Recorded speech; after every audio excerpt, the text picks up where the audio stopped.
శ్రీ కొణిదల పవన్ కళ్యాణ్ గారి సందేశం. గౌరవ ముఖ్యమంత్రి గారు అక్కడి నుంచి కాకుండా మీ మధ్యలో వెళ్ళి మాట్లాడమని నాకు సూచన చేశారు. ఎందుకంటే ఇది చాలా నా గుండెకి చాలా ఆత్మీయమైన సంఘటన. ఇది ఒక 3-4 సంవత్సరాల క్రితం మీరు ఎగ్జామ్స్ రాసి మీకు ఉద్యోగాలు వచ్చి కూడా మీకు నియామక పత్రాలు ఇవ్వకపోవడం, దాన్ని కోర్టు కేసులు అవ్వడం, ఈ రోజున ఇన్ని వేల మందికి దాదాపు 6,100 పోస్టులు ఈరోజు ఈ విధంగా ఒక పండగ వాతావరణంలో జరుపుకుంటున్నామంటే దానికి మూల కారకులు గౌరవ ముఖ్యమంత్రి శ్రీ నారా చంద్రబాబు నాయుడు గారు. నేను మనస్ఫూర్తిగా వారికి కూటమి ప్రభుత్వం రావాలి అని ఎందుకు ఇంత తపన పడ్డాను అంటే, మీ బంగారు భవిష్యత్తు పాడవకూడదు. మీలో ఎంతమంది ఇందాక ఒక్కొక్కరితో కథలు వింటా ఉంటే మీ 6,100 మంది దాదాపు 4 లక్షల పైచిలుకు యువత ముందుకొచ్చి పోటాపోటీగా ఎగ్జామ్స్ ప్రవేశ ఉత్తీర్ణ పరీక్షలు చేస్తే దాంట్లో కేవలం 6,100 మాత్రమే సెలెక్ట్ అయ్యారంటే అంత టఫ్ ఎగ్జామ్ ఇది. ఒక్కొక్కరు post graduation, BSc chemistry, MSc, MA, BSc computer science ఇవన్నీ చదువుకుని ఇంత చదువుకున్న వ్యక్తులు ఒక సమాజానికి రక్షణ ఇచ్చే ఒక కానిస్టేబుల్ ఉద్యోగానికి వచ్చినందుకు మీ అందరికీ పేరు పేరున హృదయపూర్వక ధన్యవాదాలు తెలుపుకుంటా ఉన్నాను. ఇది నాకు ప్రత్యేకించి మొన్న ఈ మధ్యన గౌరవ ముఖ్యమంత్రి గారి సూచనలతోటి ఆయన అసెంబ్లీలో మేము మన ప్రమాణ స్వీకారం చేసిన తర్వాత మొట్టమొదటి అసెంబ్లీలో మేము ఒక మాట ఇచ్చాం. ఆంధ్రప్రదేశ్ సుస్థిరత కోసం, యువత భవిష్యత్తు కోసం మేము నిలబడతామని. ఎక్కడా కూడా వ్యవస్థీకృతం అయిపోయింది అవినీతి అనేది. అలాంటి వ్యవస్థీకృతమైపోయిన అవినీతిని మేము చిత్తశుద్ధిగా దాన్ని లేకుండా చేస్తాం, ఒక ప్రయత్నం చేస్తా ఉన్నాం. దాంట్లో భాగంగానే ముఖ్యమంత్రి గారి దృష్టికి తీసుకెళ్లి పంచాయతీరాజ్లో దాదాపు 10,000 మంది పైచిలుక్కి ఒకేసారి మేము ప్రమోషన్స్ ఇవ్వడం జరిగింది. ఇది ముఖ్యమంత్రి గారి దార్శనికతకి, వారు పంచాయతీరాజ్ వ్యవస్థలో ఎలాంటి అవినీతి లేకుండా ముందుకు తీసుకెళ్లిన వారి సలహాలు, సూచనలే నేను 10,000 మందికి మేము ఒకేసారి ప్రమోషన్లు ఇవ్వడం జరిగింది.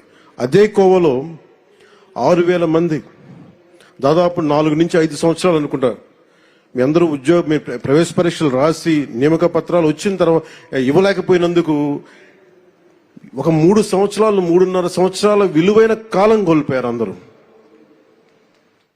ఆ కాలాన్ని ఎవరు తిరిగి తీసుకురాలేరు. డబ్బు తిరిగి రావచ్చు కానీ కాలం, ఎందుకంటే 6,000 మంది మీరు మాట్లాడుతూ ఉంటే ఒక్కొక్కరు ఇక్కడ కూర్చున్న 6,000 మంది మీ తల్లిదండ్రులు, ఒక్కొక్కరి కష్టాలు, ఎక్కడో అల్లూరు సీతారామరాజు జిల్లా నుంచి కావచ్చు, అనంతపురం జిల్లా నుంచి కావచ్చు, అలాగే మన ఉత్తరాంధ్ర శ్రీకాకుళం, విజయనగరం. నాకు నుంచి అదే అడుగుతున్నాను.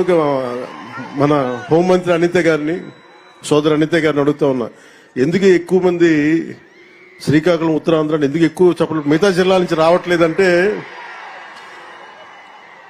నాకు మిగతా జిల్లాలు మా గౌరవ ముఖ్యమంత్రి గారు కూడా చెప్తున్నారు, మిలిటరీకి, సర్వీసెస్ కి ఎక్కువ మన ఉత్తరాంధ్ర జిల్లా నుంచి వస్తాయని చెప్పి. ఉత్తరాంధ్ర నాకు అనిపిస్తే ఒకసారి భరతమాత గుడి కూడా అక్కడ ఉత్తరాంధ్రలో ఉంది. అంటే మీరు సమాజం కోసం ప్రకాశం, కాకినాడ, ఒక జిల్లా, అన్ని జిల్లాలు మనే, ఒక జిల్లా ఎక్కువ ఒక జిల్లా తక్కువ కాదు. కానీ సత్యసాయ ఏ జిల్లా ఎక్కువ కాదు, ఏ జిల్లా తక్కువ కాదు, అన్ని సమానం. గౌరవ ముఖ్యమంత్రి గారు ఎంత ప్రేమ లేకపోతే మీ సత్యసాయి జిల్లాకి ఎన్ని పరిశ్రమలు పట్టుకొచ్చారు, అలాగే ఎంత ప్రేమ లేకపోతే మన ప్రకాశం జిల్లాకి జేజేఎం పట్టుకొస్తారు. ఏ జిల్లా, అక్కడ బాపట్ల అన్నా, గుంటూరు అర్బన్ అంటున్నారు, అనకాపల్లి, తిరుపతి, 1-2.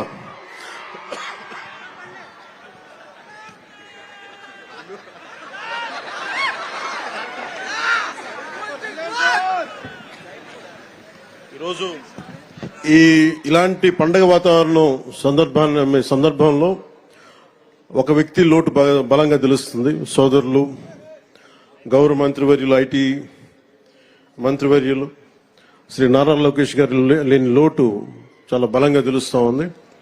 ఎందుకంటే ఇలాంటి ఒకేసారి ఇంతమందికి ఇవ్వాలని చెప్పి మెగా డిఎస్సి కూడా ఆయన ఆధ్వర్యంలోనే చేయటం, అదే తరహాలో ఇది కూడా ఇవ్వటం మనస్ఫూర్తిగా వారి ధన్యవాదాలు. వారికి నా మనస్ఫూర్తిగా అభినందనలు తెలియజేస్తూ వారి లేని లోటు చాలా స్పష్టంగా ఉందని తెలియజేస్తూ మీ అందరికి కూడా మీ అందరి తరపున వారికి నా ధన్యవాదాలు తెలుపుతా ఉన్నాను. అలాగే ఇందాక లోకి బాబురావు గారు మాట్లాడింది నాకు ఎంత కదిలించేస్తున్నాయంటే, మీ కథలు కుందరపు మణికంఠ గారు కావచ్చు, కసింశెట్టి అఖిల్ గారు కావచ్చు, కొమ్ము శిరీష గారు కావచ్చు, షేక్ గండ్లూరు హఫీజం గారు కావచ్చు, ఇట్లా 6,000 మందిని ఒక్కొక్కరిని మీరు ఎలా సెలెక్ట్ అయ్యారంటే ఒక్కొక్క కథ ఉంటుంది. నేను మా నాన్నగారిని చూసేవాడిని. నాకు ఊహ తెలిసేటప్పటికి మా నాన్న పెట్టి ఆఫీసర్. ఆయన ఒక కానిస్టేబుల్గా ప్రారంభమై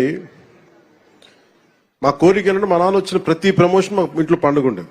ఎప్పుడు ఎస్ఐ అవుతారు, ఎప్పుడు ప్రిన్సిపల్ ఎస్ఐ అవుతారు, ఎప్పుడు సిఐ అవుతారు, ఎప్పుడు ఒక ఏఎస్ అసిస్టెంట్ ఎక్సైజ్ సూపరింటెండెంట్గా, ఇవన్నీ మేము వెయిట్ చేసేవాళ్ళం. ఎప్పటికప్పుడు ఎగ్జామ్స్ రాస్తూ ఉండేవాళ్ళం, డిపార్ట్మెంటల్ ఎగ్జామ్స్. సో మీకు డిపార్ట్మెంటల్ ఎగ్జామ్స్ ఉంటాయి అంటే మీ చదువు కానీ మీ లెర్నింగ్ కానీ ఎప్పటికీ అవ్వదు. It's an on going learning process. నాకు మీ అందరినీ చూస్తే నాకు ఎంత ఆనందంగా ఉందండి. ఇందాక గౌరవ ముఖ్యమంత్రి గారితో నాకు అవకాశం లభించింది. మీ అందరినీ చాలా దగ్గరగా చూసే అవకాశం, మొత్తం అన్ని జిల్లాల నుంచి ప్రతి ఒక్కరిని నమస్కరించడానికి, మీ తల్లిదండ్రులతో మాట్లాడటానికి ఎంత ఆనందం అనిపించిందంటే నాకు మీ కళ్ళల్లో ఆ ఆనందం నాకు నా తల్లిదండ్రులను చూసుకున్నట్టు అనిపించింది. మీ అందరిని చూసాను, అంత అద్భుతంగా అనిపించింది నాకు. ఇక్కడ ఎంత కదిలించేసిందంటే ఒక్కొక్కరి కథలు. అలాగే గౌరవ ముఖ్యమంత్రి గారు నాకు ఆదేశం ఇచ్చారు ఇందాక, లాకే బాబురావు గారి ఇంటికి, మన గ్రామానికి రోడ్లు లేవు, మీరు ఖచ్చితంగా దాన్ని చేయాలంటే గౌరవ ముఖ్యమంత్రి గారికి నేను ఈరోజు సభాముఖంగా మాటిస్తున్నాను. వెంటనే దానికి రోడ్లు వారికి వేసే కార్యక్రమాన్ని శాఖకు నేను తెలియజేస్తాను. అంటే నాకు ఏమి నచ్చింది ఇంట్లో అంటే, మీరు కాకి చొక్కా వేసుకుంటే అది మీ గుండె ధైర్యానికి సూచన. అందరూ భయపడతారు ఇలాంటి బాధ్యతతో కూడిన ఉద్యోగాలు చేయాలంటే. కానీ మీరు ఎదురొచ్చి సమాజం కోసం మీరు చేస్తున్నారు సేవ, సమాజం కోసం మీరు సేవ చేస్తున్నారు. దాదాపు ఇన్ని కోట్ల మంది జనానికి మీరు ధైర్యం ఇస్తున్నారు. అలాగే నేను మేడం అనిత గారికి కూడా చెప్తా ఉన్నాను, మీకు విధి నిర్వహణలో మీ మీద చిన్నపాటి కించపరిచిన మీ ఉన్నతాధికారులు మీకు అండగా ఉండాలని మనస్ఫూర్తిగా నేను కోరుకుంటున్నాను. ఎందుకంటే ఒక కానిస్టేబుల్ అనే ఒక పదం మీద ఎవరన్నా సరే గొంతు ఎత్తుదామంటే, ఈరోజు మీ అందరి కథలు ఏమి అర్థమైనాయి అంటే, 5 కోట్ల మంది ప్రజలకి, దేశ ప్రజలకి ఒక ఉద్యోగం కోసం మేము ఎంత తపన పడతాం, ఎంత కష్టపడతాం. కేవలం 2 ఆడపిల్లల్ని పెట్టుకొని ఒక వెనకబడ్డ కులాల నుంచి వచ్చిన ఎంత కష్టపడతాం, ఇది ప్రజలకి తెలియచేయడం చాలా చాలా చాలా అవసరం. చాలా ఉత్తేజాన్ని ఇచ్చారు మీరు, చాలా ఆనందాన్ని ఇచ్చారు.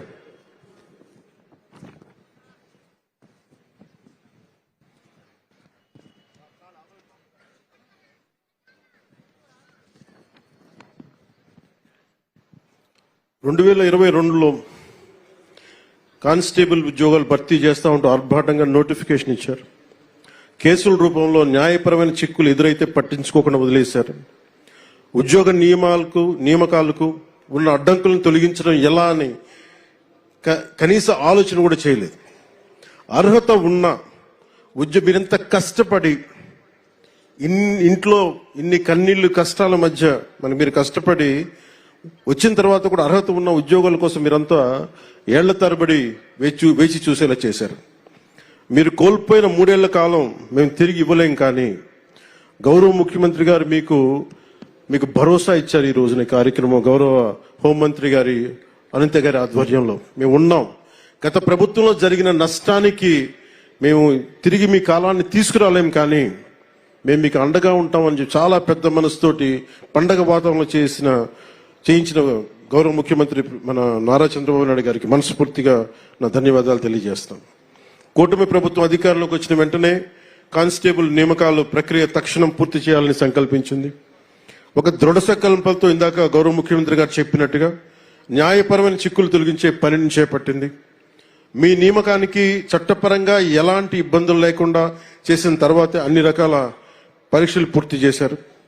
ఒకే రోజున ఒకేసారి ఇంతమందికి నియామక పత్రాలు అందజేయగలుగుతున్నారంటే ఇది గౌరవ ముఖ్యమంత్రి గారి దార్శనికతకి, సోదరి హోంమంత్రి అనిత గారి పట్టుదలకి, ఇది కూటమి ప్రభుత్వ నిబద్ధతకి నిదర్శనమే.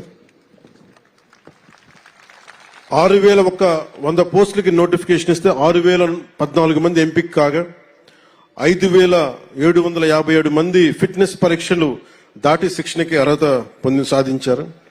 అందులో 1,062 మంది మహిళలు కూడా ఉండడం చాలా చాలా ఆనందంగా ఉంది. సో ముఖ్యంగా మహిళా క్యాడెట్స్ అందరికీ కూడా నా ప్రత్యేక ధన్యవాదాలు.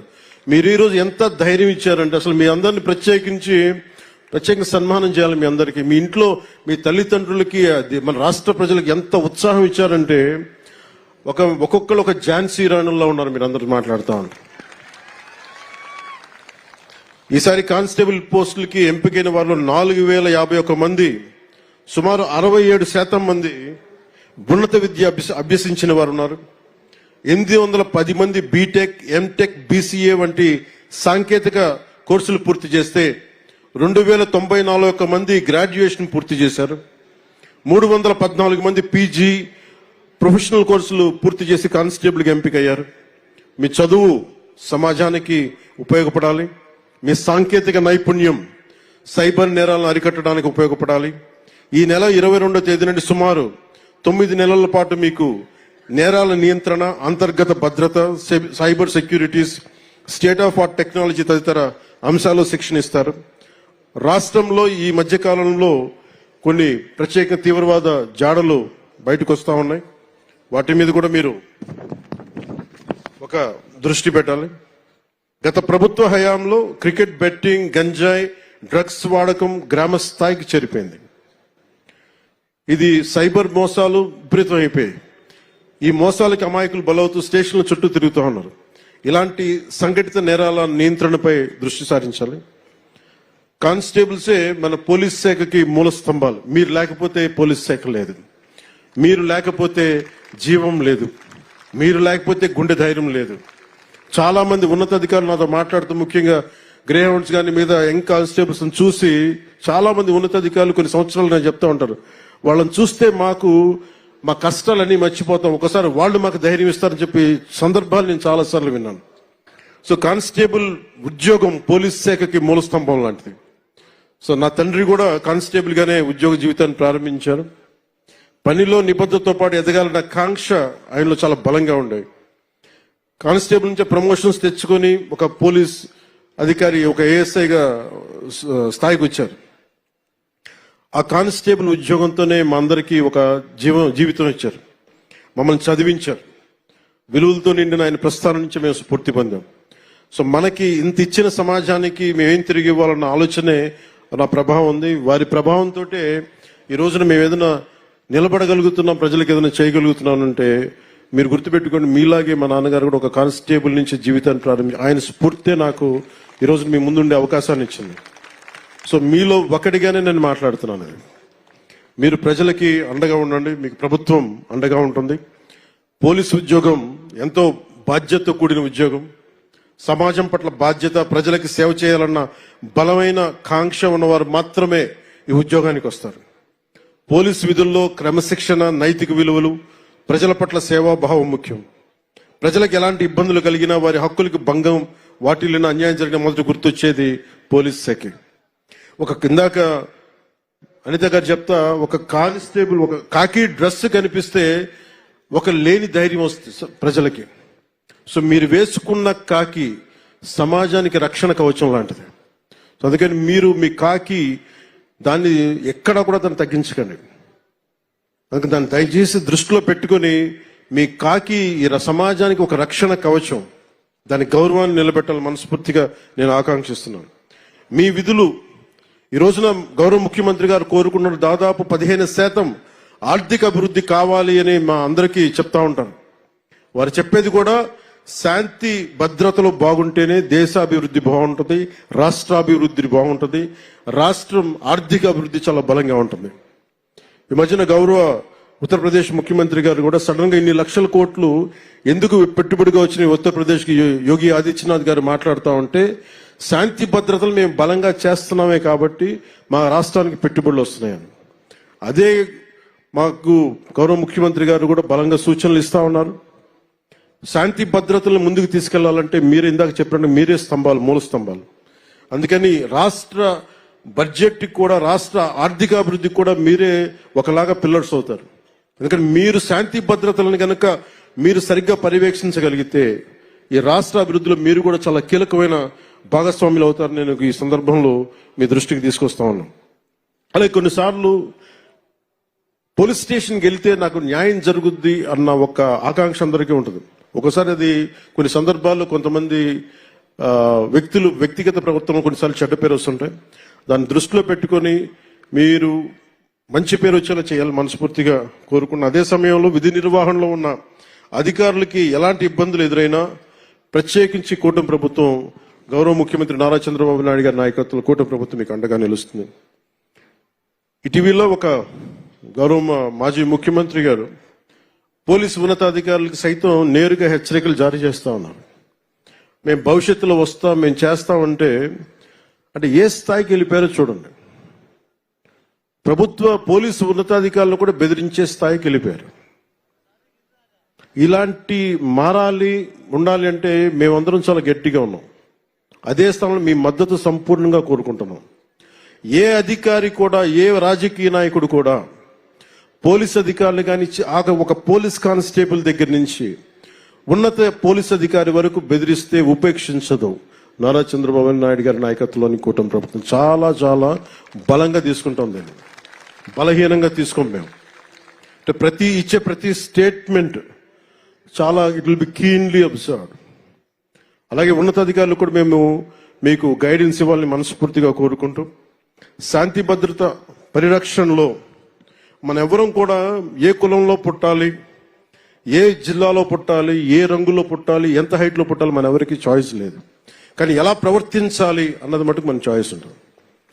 మనకి కవి సామ్రాట్ విశ్వనాథ సత్యనారాయణ గారు చెప్పినట్టుగా అన్ని అనర్థాలకి మూలం మానవ ప్రవృత్తి హేతువు గాని వాని కులం గాని, మతం గాని, ప్రాంతం గాని కాదు. దీన్ని మీరు బలంగా గుండెల్లోకి తీసుకోండి. ఎందుకు చెప్తున్నానంటే, ఇది కూటమి ప్రభుత్వం ప్రజల మాన ప్రాణ సంరక్షణ, శాంతి భద్రతల పరిరక్షణ ప్రాధాన్యత ఇస్తుంది. ముఖ్యంగా మహిళల భద్రత అత్యంత ప్రాధాన్యత ఇస్తున్నాం. శాంతి భద్రతల పరిరక్షణలో తరతమ భేదాలు చూడడం, కులం, మతం, ప్రాంతీయత అనే తేడాలు చూడడం. కొత్త కానిస్టేబుల్స్ అందరూ కూడా అదే పందాన్ని అనుసరించాలి. మీ ఉద్యోగ జీవితంలో మీరంతా మరింత ఉన్నత శిఖరాలు చేరుకోవాలి మీ అందరికీ తెలియజేసుకుంటూ, నేను I wish you all the best, great future. జై Hind. Thank you so much, sir, for the lovely address. అత్యంత వైభవపేతమైన సందేశం ద్వారా అందరిలోనూ నూతన ఉత్తేజాన్ని నింపిన ఆంధ్రప్రదేశ్ రాష్ట్ర ఉప ముఖ్యమంత్రి వర్యులు శ్రీ కొణిదెల పవన్ కళ్యాణ్ గారికి హృదయపూర్వక ధన్యవాదాలు తెలియజేస్తా ఉన్నాను. రైట్, ఈనాటి కార్యక్రమ ముఖ్య అతిథి కానిస్టేబుల్ అనగానే ఎండగెండాలి, వానకు తడవాలి, ఎక్కువ మేమే పని చేయాలని అనుకుంటున్న ప్రతి ఒక్కరూ ఆయన్ని చూస్తే ముఖ్యమంత్రి గారు చేసే పని ముందు, ఆయన పడే కష్టం ముందు, ఆ వయసులో మేము ఎంత అని ప్రతి ఒక్కళ్ళు యవ్వనస్తులు సైతం అనుకునేలాగా కృషితో నాస్తి దుర్భిక్షం అన్న మాటల సంపూర్ణ సార్థకతగా నిలిచినటువంటి విశిష్ట వ్యక్తి, ఈనాటి కార్యక్రమ ముఖ్య అతిథి గౌరవనీయులైన ఆంధ్రప్రదేశ్ రాష్ట్ర ముఖ్యమంత్రి వర్యులు శ్రీ నారా చంద్రబాబు నాయుడు గారిని వారి సందేశం అందజేయవలసిందిగా సాదరంగా సగౌరవంగా మీ అందరి కరతాళ ధ్వనుల మధ్య ఆహ్వానిస్తున్నాం.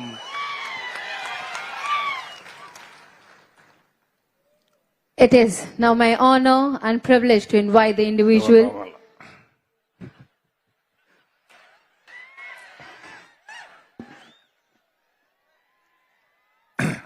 గౌరవనీయులు, మిత్రులు, ఉప ముఖ్యమంత్రి శ్రీ పవన్ కళ్యాణ్ గారు, హోంశాఖ మంత్రి గౌరవనీయురాలు